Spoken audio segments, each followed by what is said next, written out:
Hello friends, అందరికీ నమస్తే. Welcome to our channel. ఈ రోజుటి మన వీడియోలో ఈ సంవత్సరం రాఖీ పౌర్ణిమ ఎప్పుడు వచ్చింది, అలాగే రాఖీ కట్టడానికి శుభ సమయం ఏమిటి, భద్రకాల సమయం ఎప్పుడు వచ్చిందో ఈ వీడియో ద్వారా తెలుసుకుందాం.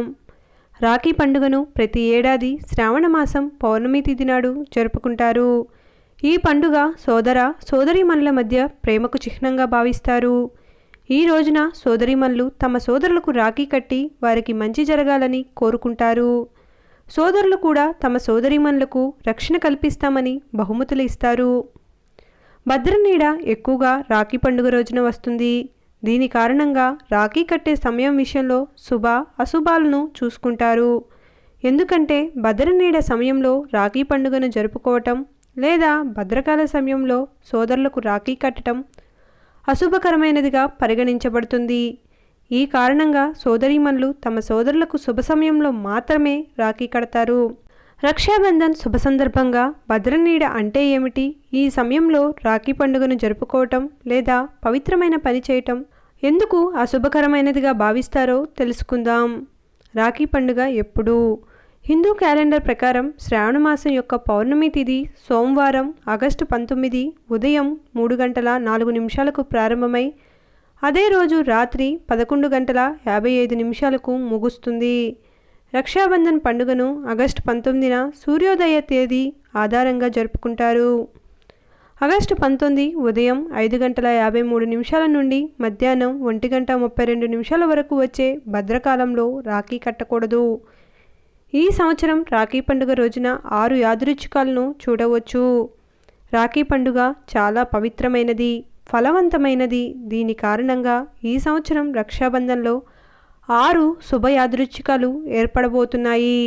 రాఖీ పండుగ రోజున రాజ్ పంచక్, శ్రావణ సోమవారం, శ్రావణ పూర్ణిమ, సర్వార్థ సిద్ధి యోగం, రవియోగం, శోభన యోగాలు ఏర్పడతాయి.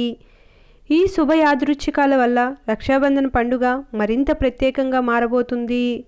రక్షాబంధన్ రోజున రాజ్ పంచక్ రాత్రి 7 గంటలకు ప్రారంభమవుతుంది మరియు మరుసటి రోజు ఉదయం 5:53 వరకు ఉంటుంది. ఇది ఆస్తి, ప్రభుత్వ ఉద్యోగాలలో విజయాన్ని తెస్తుంది. శ్రావణ సోమవారం. శ్రావణ సోమవారం అత్యంత పవిత్రమైన రోజుగా పరిగణించబడుతుంది. ఈ రోజున ప్రజలు ఉపవాసం ఉండి శివుణ్ణి పూజిస్తారు. ఈసారి శ్రావణ మాసం కూడా సోమవారంతో ముగుస్తుంది.